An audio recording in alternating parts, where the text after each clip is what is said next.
Ksoo, man. That's my brother for real, man. He been with me every step of the way. That was Yungeen Ace, Ksoo's right-hand man from the jump, the one who swore loyalty, the one who said he'd ride till the wheels fall off. But right now, that bond don't look unbreakable anymore. Ksoo just went live on IG, putting Ace on blast for not holding him down while he's stuck behind the bars, and trust me, that was just the first shot fired. This whole thing runs deeper than just a brotherhood. It's a story of loyalty turning into betrayal, and in Jacksonville, that's deadly. Out here, loyalty ain't no fancy caption for likes. It's survival. One wrong move and it could cost you your life. For years, Ace and Ksoo were locked in tight, harder than concrete. From ducking the same bullets to chasing the same dreams, these two weren't just friends. They were family in the trenches. They split the same meals, stacked the same bread, and carried the same scars. But even the strongest foundations can crumble, and when they do, that betrayal cuts deeper than anything an enemy could ever do. Tell me about Ksoo, because I don't know too much about him other than the internet. Ksoo, man. That's my brother for real, man. He been with me every step of the way. See, he one of the ones who been with me every step of the way. He was at the demo. This wasn't no fake brotherhood built on photo ops or corny handshakes for the cameras.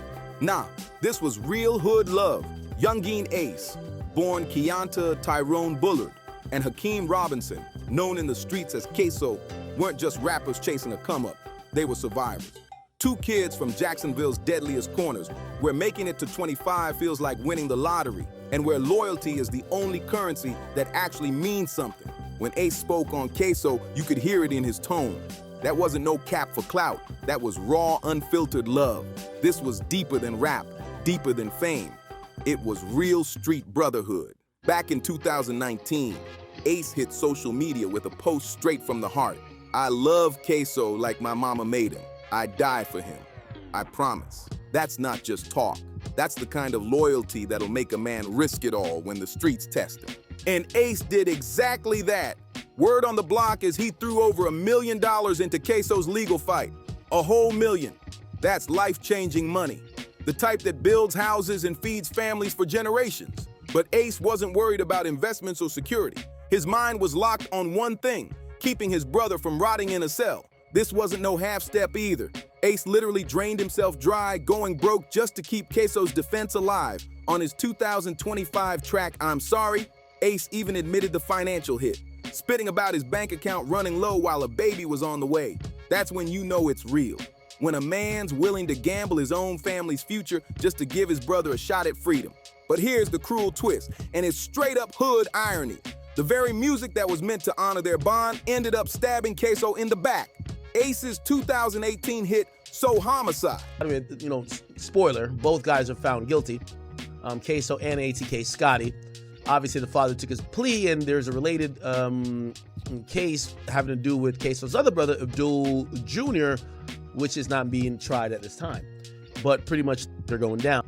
A track built to put shine and respect on Ksoo's name got flipped by prosecutors in court, used as proof of motive. Imagine that. Your brother drops a fire track, hyping you up, putting your name on the map, only for the same bars to be twisted into evidence to bury you deeper behind bars. But then the feds flipped the script, using those very same bars to paint Ksoo as a straight-up cold-blooded killer. Prosecutors argued Ace's lyrics weren't just rhymes, they were blueprints, proof of premeditation and calls for violence. Driver, you could imagine he's like, well, I ain't shoot nobody, man. That shot them niggas, I'm telling you. See? Do you know where they went? No, sir. That's wild. Your own music, meant to celebrate loyalty, now turned into a weapon against your brother. Some people even started saying Ace was dry snitching without even realizing it, handing the prosecution the ammo they needed to bury Ksoo for life. Think about that. You drop a track to show love to your day one, and the next thing you know, the system is using it to tear him apart. The whispers on the block grew louder. This jury reached a verdict. Can you please hand the verdict form over to the family? Maybe Ace wasn't as solid as everybody believed. Maybe the bond was cracking right there in the courtroom. And the trial, man, it was hood drama at its absolute worst. Prosecutors pulled out everything: dash cam footage, fingerprints on the murder weapon, and social media posts that read like straight-up confessions. But the knockout blow wasn't the evidence. It was the betrayals that came from inside Ksoo's own circle. The unthinkable happened when his own father, Abdul Robinson Sr., took the stand. Pops pointed his finger at his son and laid it all out for the court, the kind of testimony that could lock him away forever. That's not just betrayal, that's the ultimate violation, when your own blood flips on you in front of the system. And it didn't stop there. Dominique Buddha Barner. Damn, you see that right there is like, I blew it. I blew it. I'm convicted of murder. I fucking blew it.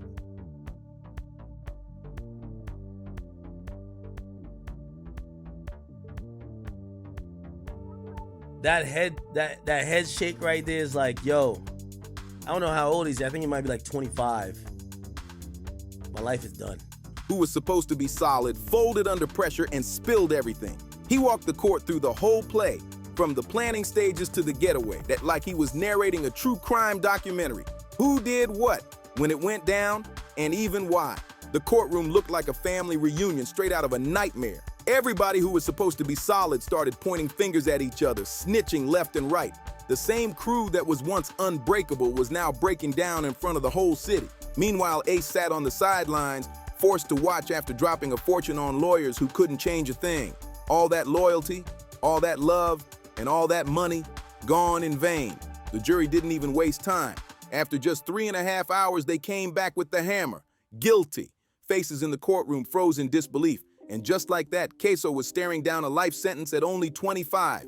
His whole future wiped out before it even had a chance to start. But here's where things turned real messy. Instead of owning up to anything, Ksoo started shifting blame, posting online about all white juries and judges, trying to frame it like the whole system was stacked against him. But the streets weren't buying it, because the truth was even uglier. His downfall came from inside his own circle. His pops, his homies, his crew. They were the ones who testified and sealed his fate. And when the dust settled, that's when the real questions started flying. Rumors spread that Ksoo felt abandoned, left hanging by the people he thought would ride for him forever. Did you all have to wait a long time for Charles McCormick to come out of his apartment that morning? Yes, sir. Do you remember about how long? How long they y'all waited? were waiting? Was it hours? It was hours. Damn, they wanted that dead that bad? Yeah, Ace dropped $1 million. No one could deny that. But some started asking, was that enough? Could a real brother have done more? Should Ace have raised more noise, fought harder in the streets, or applied more pressure instead of just writing checks? Now Ksoo sits in that cell, probably replaying it all, thinking less about the $1 million and more about whether his so-called brother really went to war for him. The hood was watching close, social media lit up, and everybody had something to say about Ace's so-called loyalty. How did y'all feel when Ksoo got charged for the murder of Vivi? That's the Free, streets. free, brother. One with jail on nobody. Jail on nobody. Shit, so, cause we know how the Jacksonville system lives, bro. Like they'll fuck you over, like you over. Ksoo caught 12 years for a gun. The whispers turned into heated debates, and the debates turned into all-out arguments online and in the streets. And soon, those arguments were about to blow up into a confrontation that would shake the entire hip-hop world. Years of brotherhood were about to be tested by one brutal question. When your homie is drowning, is tossing cash enough? Or do you jump in the water and risk sinking too? Out here in Jacksonville, the rules are different. Your name ain't built on Instagram followers or streams. It's built on how you move when shots ring out and how you handle it when respect is on the line. And Ksoo, he didn't get that name by accident. Hakeem Robinson earned it brick by brick, move by move, carving out a rep that had his name whispered like a ghost story. What started as protecting his family's honor twisted into something darker. A path soaked in blood. They say every trigger pull wasn't just another body. It was Ksoo stepping deeper into a world where violence stopped being defense and started being second nature. Murder became muscle memory, and the streets started treating him less like a rapper and more like a boogeyman.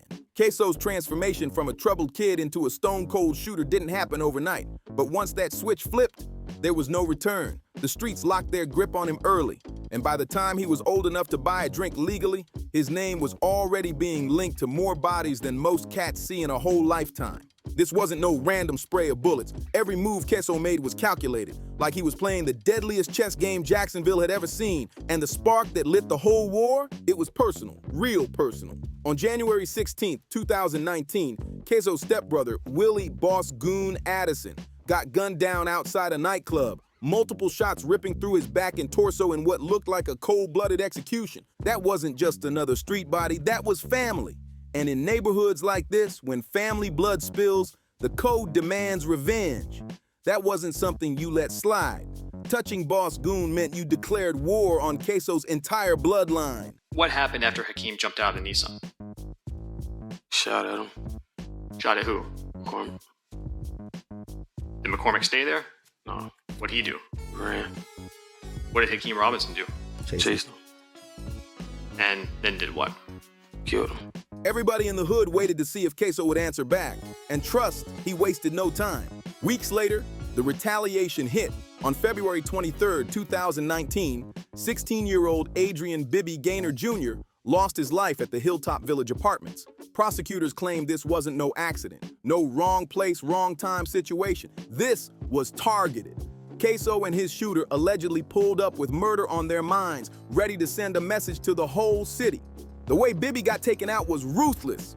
Witnesses said when Bibby spotted the shooters rolling up and tried to run, Ksoo himself gave chase. He turned that complex into a hunting ground, chasing his target through buildings while terrified residents ducked and ran for cover. That young cat tried to run for his life, taking multiple shots to the back and legs as he sprinted through the complex. Yeah, Bibby!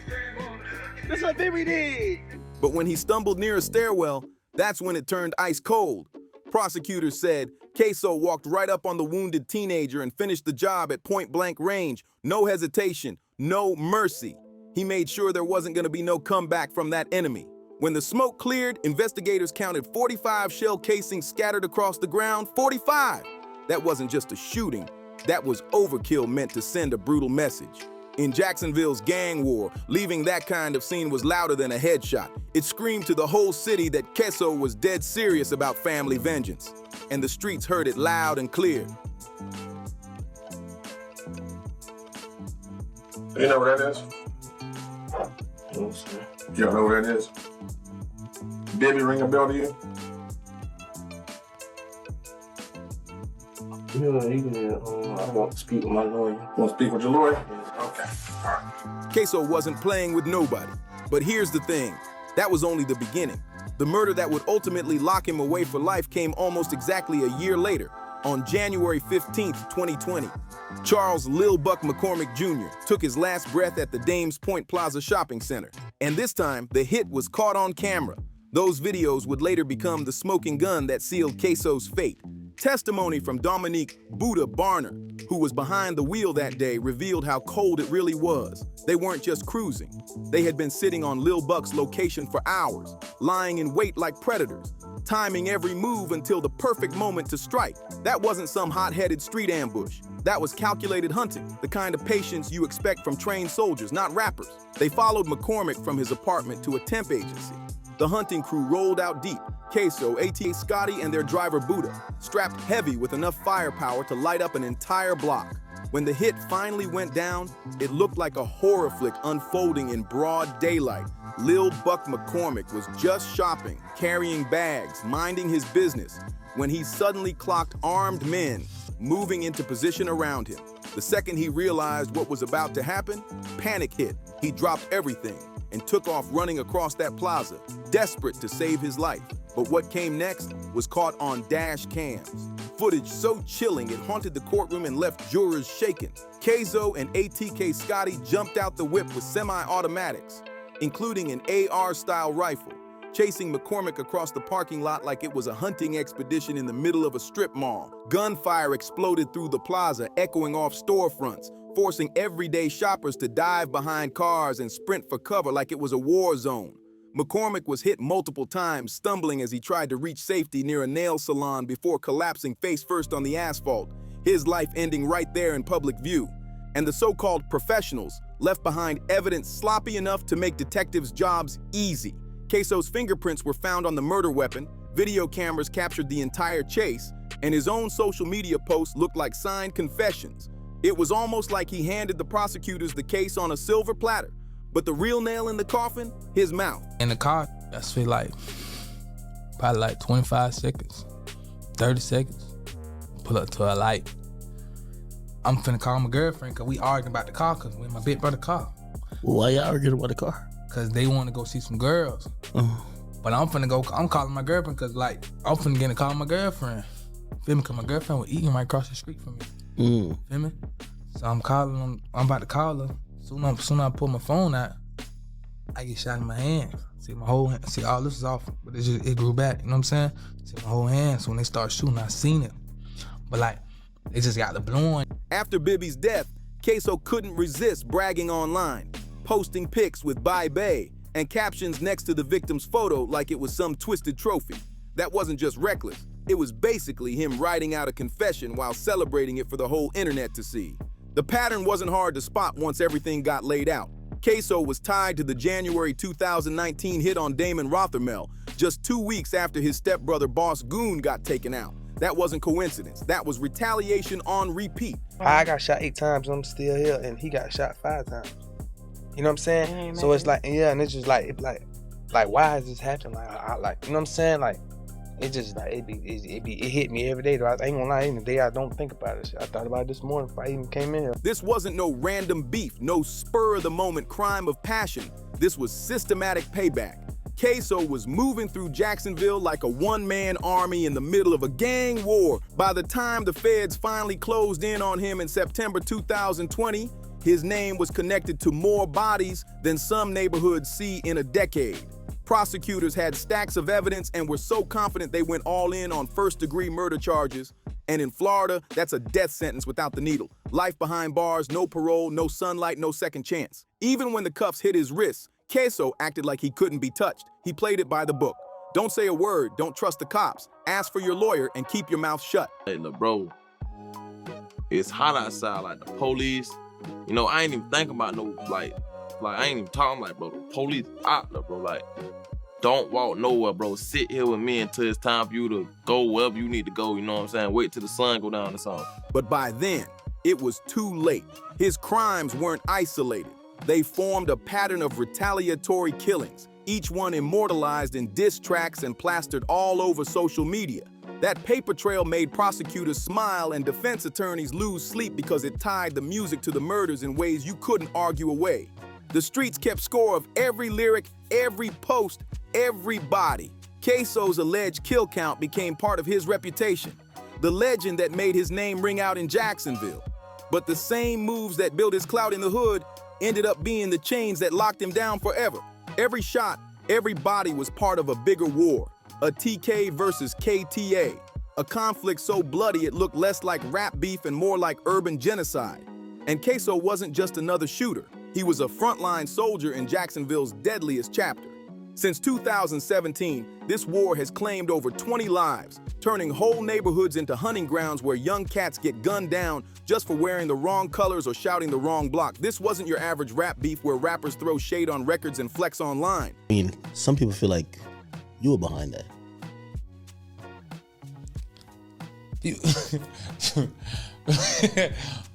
I'm sure, but people feel like I'm behind a lot. Well, I'm not. I'm not behind. I'm working. I'm grinding every day. I'm grinding. I got a family. I'm working. I'm grinding.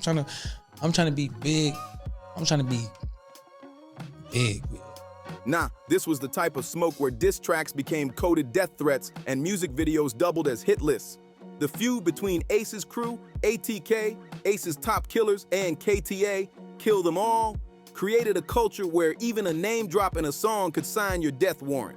Dropping a track wasn't just about clout anymore. It meant watching your back around the clock, never knowing if the next verse would put a target on your head. It all traces back to May 2017, when 18-year-old Zion Malik Brown was taken out in one of the most cold-blooded, disrespectful hits Jacksonville had ever seen.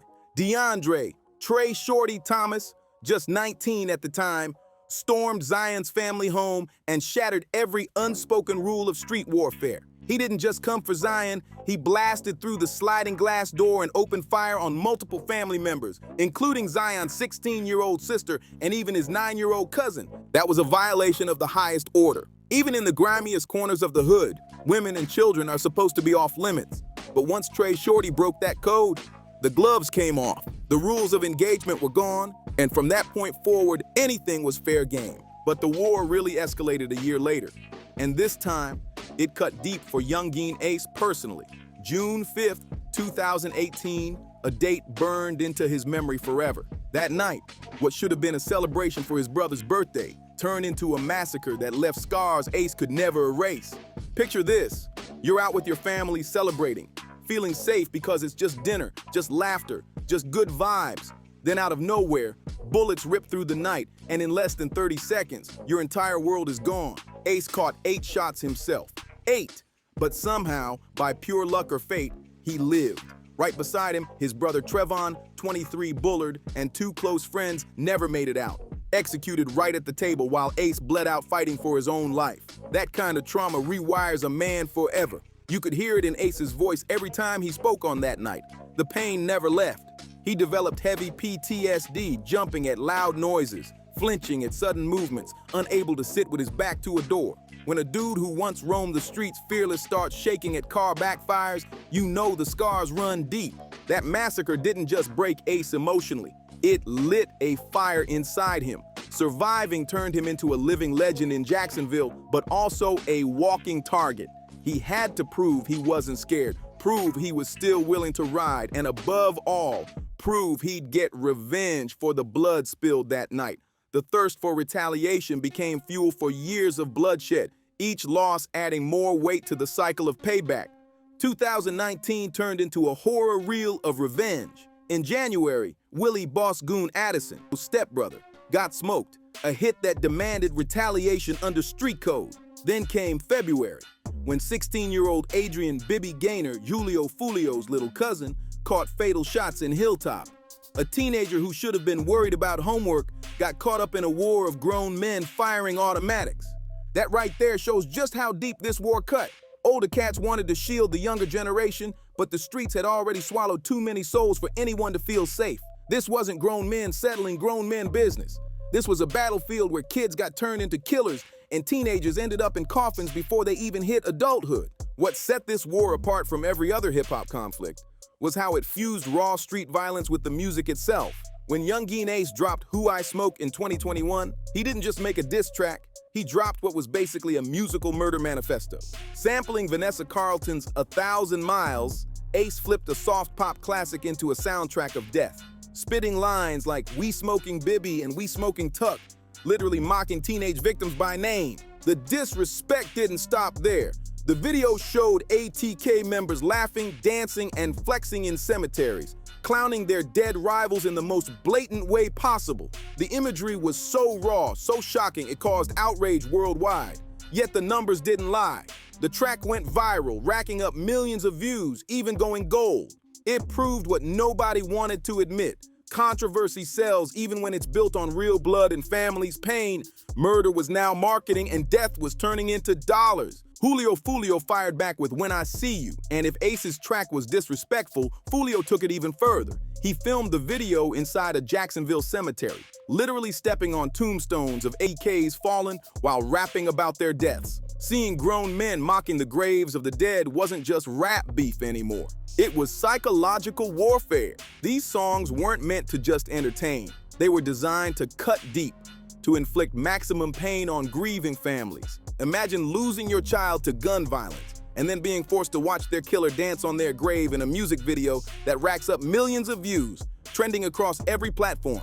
That's the nightmare families in Jacksonville were living with. Grief turned into entertainment for the world to consume. But even with all that chaos swirling, Ace tried to show flashes of maturity whenever he spoke on the bigger picture. By then, the war wasn't just a Jacksonville problem. It had spilled way past city limits. In 2019, Ace got hit again in Waycross, Georgia, an ambush in a hotel parking lot that left his close friend Jeremy Rayo Brookins dead. That moment proved geography offered no protection. The beef had metastasized into other states, leaving blood trails wherever these crews moved. Authorities say this feud has been tied to over 50 murders, making it one of the deadliest gang wars in modern American history. Feds have been circling with RICO threats, especially after high-profile shootouts dragged national media into the story. And the climax came June 23, 2024, when Julio Fulio himself got his final curtain call, sprayed with over 30 bullets in Tampa on his birthday. The cruel twist? Ace's brother, 23, was also murdered on his own birthday years earlier. To the streets, that looked like poetic payback. Birthday for birthday, life for life. Several ATK members got scooped in Fulio's killing, though Ace's name stayed clean on paper. Still, the sheriff threw shade, directly saying, Ace can't move around without us knowing. That was basically law enforcement putting him on notice, his every step watched under federal eyes. The cycle had trapped these artists in a deadly loop where music fueled murder and murder fueled music, making fame feel more like a prison than an escape. So what do you think? Is Ace truly free, or is he just one move away from losing it all? Let me know in the comments. And don't forget to like, share, and subscribe if you want more deep dives like this.